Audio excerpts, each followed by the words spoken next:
Anda kembali bersama kami di 60 menit special report Pembuka Mata mengungkap fenomena.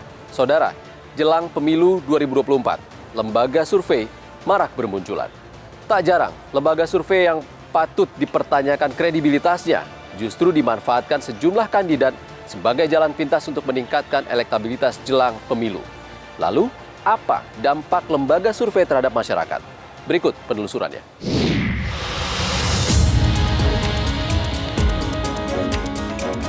Jelang pemilu 2024, survei terkait partai politik, calon presiden, dan wakil presiden hingga calon anggota legislatif ramai di berbagai media.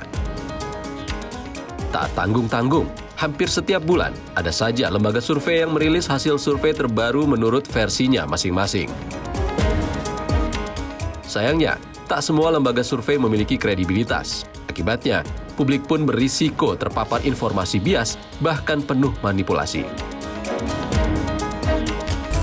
Perkumpulan Survei Opini Publik Indonesia atau Persepi misalnya mencatat ada sedikitnya 42 lembaga survei abal-abal yang menerbitkan hasil survei bermasalah. Anggota Dewan Etik Persepi, Hamdi Muluk menyebut bisa saja survei telah dipesan dan dimanipulasi untuk melahirkan opini bahwa figur pemesan survei memiliki pendukung cukup tinggi sehingga diperhitungkan partai politik dan masyarakat. Badan Pengawas Pemilu mengimbau masyarakat turut aktif mengawasi dan melaporkan jika ada kejanggalan suatu lembaga survei sehingga bisa ditindaklanjuti bersama Dewan Etik Lembaga Survei. Di masa tahapan pemilu ini, lembaga survei itu kan punya asosiasi. Dan yang menilai adalah asosiasinya, organisasinya, Dewan Etiknya. Nah, kita nanti Bawaslu akan menerima laporan temuan, kalau ada survei yang abal-abal, silakan masyarakat melaporkan ke Bawaslu. Nanti kita akan tindak lanjuti lewat undang-undang yang lain, misalnya Undang-Undang Keterbukaan Informasi Publik. Tidak boleh menyiarkan berita bohong. Nah, kita masuknya di sana nanti. Jadi silakan masyarakat yang lembaga nanti yang menilai, bukan Bawaslu. Bawaslu tidak punya kewenangan, karena ini kan lembaga ilmiah survei, ada metodologinya. Komisi Pemilihan Umum Republik Indonesia telah menerbitkan Peraturan KPU Nomor 9 Tahun 2022 tentang partisipasi masyarakat jelang pemilu 2024. KPU mewajibkan lembaga survei, jejak pendapat, dan hitung cepat melaporkan sumber dananya, paling lambat 15 hari setelah pengumpulan hasil survei, jajak pendapat maupun hitung cepat. Selain pendanaan, lembaga survei juga wajib melaporkan status badan hukum, keterangan terdaftar sebagai lembaga survei, metodologi yang digunakan, dan jumlah responden beserta lampiran unit sampel. Sedangkan KPU hanya akan mengakui lembaga survei yang tergabung dalam asosiasi untuk pemilu 2024 untuk menyaring lembaga survei yang kredibel dan profesional. Lantas bagaimana para lembaga survei memenuhi persyaratan KPU demi diakui hasil surveinya? Dan bagaimana metode yang diterapkan supaya memenuhi kaidah ilmiah yang berlaku? Saya bertemu Direktur Eksekutif Lembaga Survei Indonesia atau LSI, sebuah lembaga riset opini publik yang telah berdiri sejak tahun 2003 dan aktif melakukan survei terkait kontestasi politik serta kebijakan publik. Lembaga survei yang benar harus memiliki integritas. Sekarang ini tahun politik, ada menjamur lembaga survei, itu berarti kan ada lembaga survei yang tiba-tiba muncul kan? Atau munculnya timbul tenggelam. Hanya ketika lagi ada pemilu, ada lembaga survei. Nah, rekam jejak itu menunjukkan bahwa lembaga survei yang memiliki kemampuan biasanya akan bertahan lama. Sebagai lembaga survei, Mas Hanan, itu kan angka yang ya relatif lah ya. Ada yang mengatakan itu mungkin angka yang besar atau itu tidak seberapa. Betul. Dananya itu dari mana sih sebenarnya? Dananya kalau di LSI itu ada beberapa jenis survei. Pertama, LSI biasanya melakukan setiap tahun itu National Tracking Survey. Itu dari sumber dana LSI sendiri. Yang kedua, survei LSI bekerja sama dengan berbagai lembaga. Lembaga-lembaga independen di tingkat internasional maupun di tingkat lokal. Nah, untuk survei-survei politik biasanya yang meminta survei itu adalah bisa dari kandidat, bisa dari partai politik, ya, atau orang independen yang ingin tahu peta politik secara umum ya. Yang paling penting adalah dari manapun dananya itu dua prinsip tadi yang harus dipegang. Banyak yang tidak percaya dengan hasil survei kalau wah ini juga sudah pesanan dari kandidat lah atau parpol lah. Itu sebenarnya wajar nggak sih kandidat ataupun parpol yang membiayai juga? Ya memang begitu, wajar. Dari mana survei dilakukan kalau tidak ada biayanya kan gitu. Yang jadi masalah itu adalah adanya pandangan bahwa survei bisa survei itu manipulatif gitu. Ada pandangan bahwa hasil survei yang diumumkan itu bisa mempengaruhi pilihan orang. Tidak ada bukti yang menunjukkan bahwa hasil survei itu yang diumumkan mempengaruhi pilihan orang. Untungnya di Indonesia sekarang seperti banyak negara kita punya asosiasi lembaga survei. Misalnya dalam hal ini Persepi ya, Perhimpunan Survei Opini Publik. Maka lembaga survei yang main-main, manipulatif, nakal segala macam itu bisa dicek. Karena itulah Persepi misalnya bekerja sama dengan KPU untuk memastikan agar survei-survei lembaga survei itu terverifikasi dan memiliki rekam jejak yang Pak Ganjar di Jawa Tengah kayak gini, Pak Anies di Jakarta kayak gini. Saya lebih ngeliat itunya aja sih. Tergantung penilaian saya sendiri gitu. Tidak, nggak berpengaruh. Karena menurut saya kan hati nurani saya. Dan juga mungkin kebanyakan orang hati nurani dia yang bisa menentukan bahwa dia milih ini, dia milih ini dan sebagainya. Lembaga survei ini cukup untuk menambah referensi gitu loh. Apa yang membuat Litbang Kompas jadi terverifikasi? Ya tentu pada saat verifikasi dari KPU itu KPU memverifikasi kejelasan lembaga itu gitu kan, lokasinya di mana, kemudian metodologi yang digunakan seperti apa, kemudian sejauh ini track recordnya itu seperti apa. Kan kita juga tidak ujuk-ujuk langsung melakukan quick count atau hitung cepat, itu kan pasti ada survei-survei pre-election yang dilakukan sebelumnya gitu kan, sampai dengan biaya yang digunakan itu atau anggaran sumber dana pendanaan itu dari mana, itu diverifikasi oleh KPU. Kalau Litbang Kompas dari mana dananya? Tentu kita masih sampai saat ini masih menjaga independensi kami. Seluruh pembiayaan proses dari survei yang kami lakukan itu dibiayai oleh Kompas secara mandiri. Besar nggak sih Mas dananya? Ya lumayan, tapi ya itu relatif ya, dari masing-masing lembaga pasti punya metode sendiri, kemudian biaya itu pun akan menyesuaikan dengan hal-hal yang dibutuhkan oleh Bank Mandiri. Tidak ada upaya untuk beberapa pihak yang ingin mencoba untuk mensponsori? Ada intervensi itu ada pasti, tapi kita mencoba untuk bisa terus menjaga independensi, kredibilitas tadi gitu. Jadi kita membatasi untuk bisa orang masuk, kepentingan apapun masuk itu kita nggak boleh, kita harus batasi. Ketika ada yang merasa dikalahkan seperti itu, apa yang terjadi? Ya pasti mereka akan mempertanyakan, biasanya kayak gitu kan, mempertanyakan kemudian ini benar nggak sih hasilnya, benar nggak ini langsung dilakukan turun ke semua wilayah itu gitu ya. Nah kita dengan terbuka ya, kita welcome dengan pertanyaan-pertanyaan seperti itu. Ketika ada pihak-pihak yang mau mempertanyakan tuh ya silakan gitu. Pernah ada yang datang parpol atau datang mereka datang mempertanyakan, kemudian kita jawab. Dan mereka puas pasti dengan jawaban yang kita berikan gitu, karena kita melakukan ini benar-benar secara ilmiah, tidak terintervensi oleh apapun, sehingga kredibilitas yang kita tunjukkan itu betul-betul bisa terlihat. Tingkat kepercayaan? Oh 95%. 95%. Ini faktornya apa saja? Ya tentu kami terus dalam proses itu ya, kami terus menjaga kualitas daripada pengambilan data di lapangan itu. Kita kan sudah pakai pakai aplikasi gitu ya, by digital gitu, kuesionernya itu. Tapi dari situ kita juga harus kontrol, artinya kontrol itu kualitasnya itu yang masuk itu kita harus betul-betul verifikasi. Bener nggak ini data itu diambil di titik sampel yang kita sudah dapat, yang sudah kita tentukan.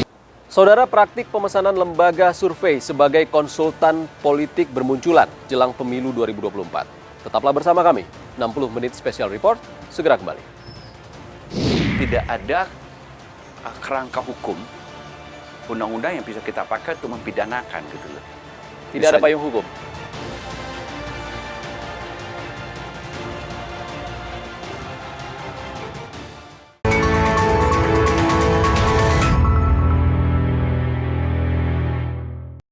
Saudara, praktik pemesanan lembaga survei pun melahirkan hasil survei yang rawan dimanipulasi.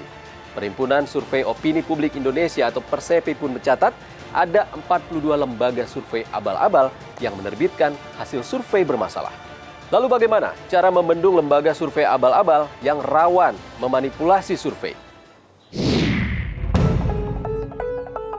Sejumlah lembaga survei kian berlomba-lomba merilis hasil survei jelang Pesta Demokrasi 2024. Elektabilitas figur capres dan cawapres pun silih berganti bermunculan. Dari sekian banyak lembaga, kerap terjadi perbedaan hasil survei. Salah satu capres mampu di posisi unggul, namun dalam perhitungan lembaga survei lainnya justru berada di posisi lebih rendah. Berdasarkan survei Litbang Kompas misalnya, Prabowo menempati posisi pertama dengan elektabilitas 24,5%, diikuti Ganjar Pranowo 22,8% dan Anies Baswedan 13,6%.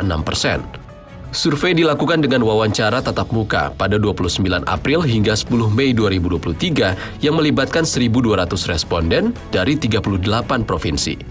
Sementara margin of error diperkirakan sebesar kurang lebih 2,83%.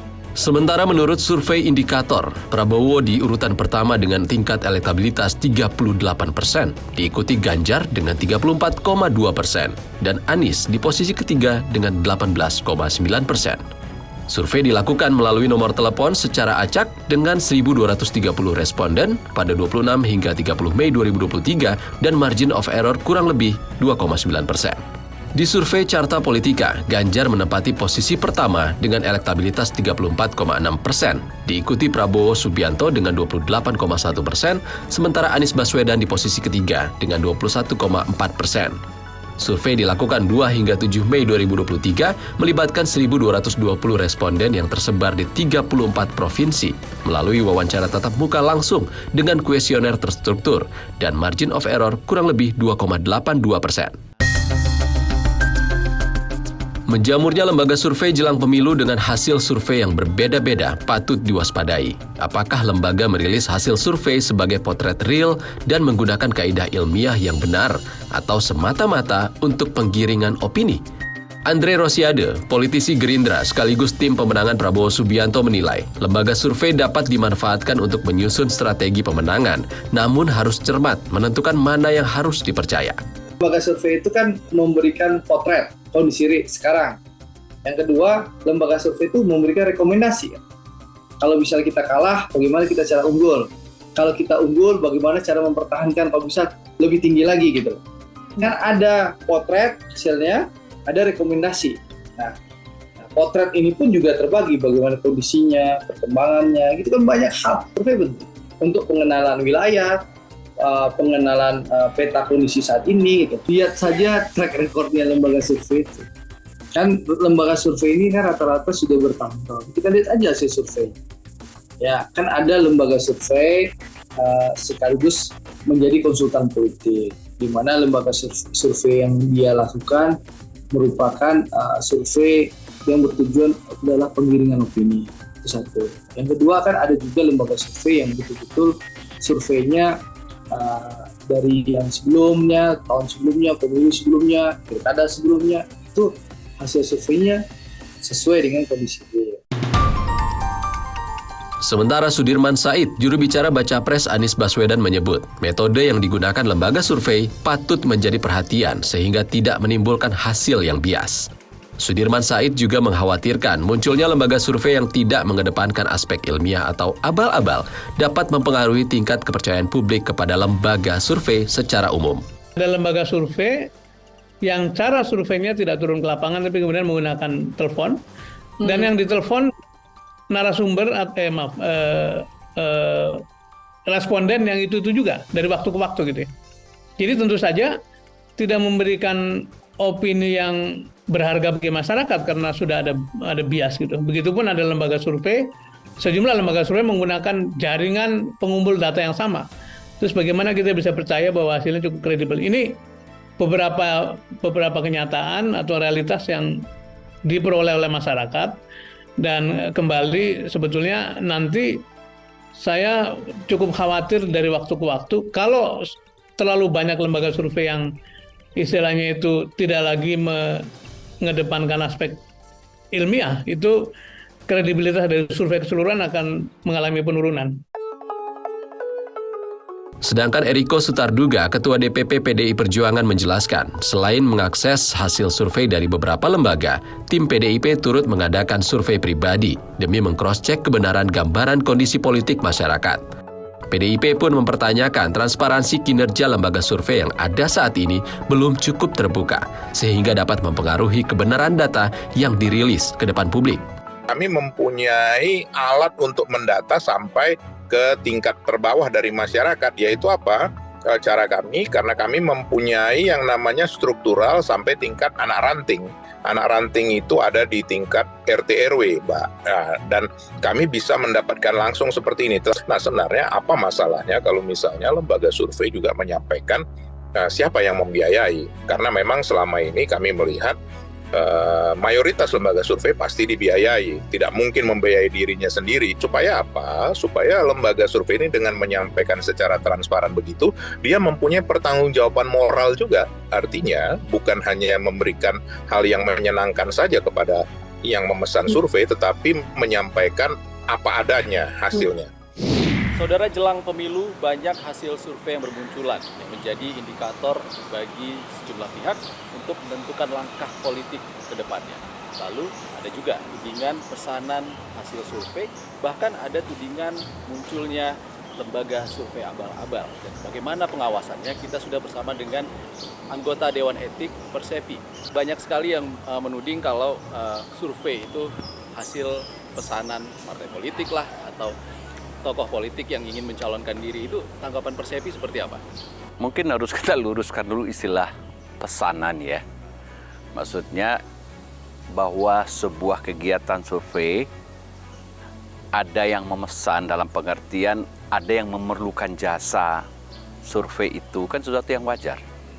Baik itu adalah institusi tertentu, baik institusi bisnis, termasuk juga institusi pemerintah juga suka memesan layanan survei itu, jajak pendapat opini publik.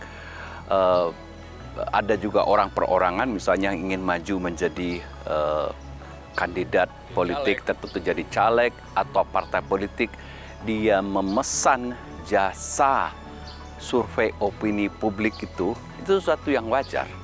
Nah, yang masalah adalah si pemesan itu ya punya etikat buruk. Contohnya apa? Dia memesan ke sebuah lembaga tertentu dan hasilnya harus sesuai dengan apa yang dia mau, ya kan? Artinya lembaga survei memang membutuhkan dana tadi. Oh, tentu bahwa ketika kita harus melakukan sebuah pekerjaan penelitian itu kan perlu biaya. Ya. Sudah sewajarnya biaya itu ditanggung oleh yang dalam tanda kutip memerlukan jasa itu, yang memesan. Ini tahun politik, banyak sekali lembaga survei yang mengeluarkan hasil bakal calon presiden di peringkat 1, 2, 3. Kalau memang modalnya dari salah satu capres, apakah tidak ada kemungkinan itu terjadi manipulasi? Sepanjang tadi kita bahas bahwa yang memesan tidak memanipulasi, ya, meminta lembaga survei itu memanipulasi, mempublikasikan hasilnya apa adanya. Ini kan bisa sekaligus, keuntungannya bisa buat banyak pihak.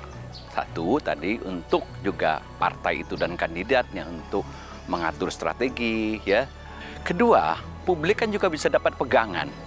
Ya, ini yang bisa kita. Jadi kalau dari 1, 2 yang aneh-aneh itu bisa disebut abal-abal nggak? Ya itu yang biasa kita lihat di publikasi kan. Pengamat mengatakan ya itu kayaknya abal-abal. Abal-abal ukurannya apa? Sebenarnya bisa pakai akal sehat saja. Abal-abal satu, kita nggak pernah dengar lembaga ini rutin melakukan kegiatan survei opini publik ini. Bisa bilang ujuk-ujuk lah. Namanya pun kadang-kadang biasanya itu suka dibikin mirip-mirip. Kedua, kita bisa track dari penelitinya. Jadi kalau di Persepi kita tahu, ya orang ini tadi walaupun dia kerja misalnya di lembaga A, mungkin pindahnya ke lembaga B. Tiba-tiba ada orang Persepi melakukan kesalahan. Ini ada Dewan Etik. Itu sebabnya ada dulu waktu 2014 itu ada beberapa lembaga anggota kami mengumumkan hasil hitung cepatnya di pemilu itu mencurigakan karena rata-rata lembaga-lembaga yang kredibel, ya, yang sudah punya rekam jejak yang bagus, itu pada waktu itu kan hampir semua confirm gak jauh-jauh hitung cepatnya. Terus kita audit kan, nah ketahuan tidak ke lapangan, kan bisa diaudit. Setelah itu setelah heboh, pasti dong tidak ke lapangan. Nah masalah kita memang tidak ada kerangka hukum, undang-undang yang bisa kita pakai untuk mempidanakan gitu loh. Kita mau pakai undang-undang apa untuk menjerat misalnya? Misalnya, kalau untuk riset setahu saya nggak ada payung hukum, ya. Dalam konteks ini yang bisa kita lakukan paling adalah memang kita mengedukasi publik. Saudara, 60 menit special report kami tutup sampai di sini. Jangan lupa ikuti terus perkembangan pemilu 2024 hanya di Kompas TV, independen, terpercaya. Saya Ihsan Sitorus undur diri. Sehat selalu. Sampai jumpa.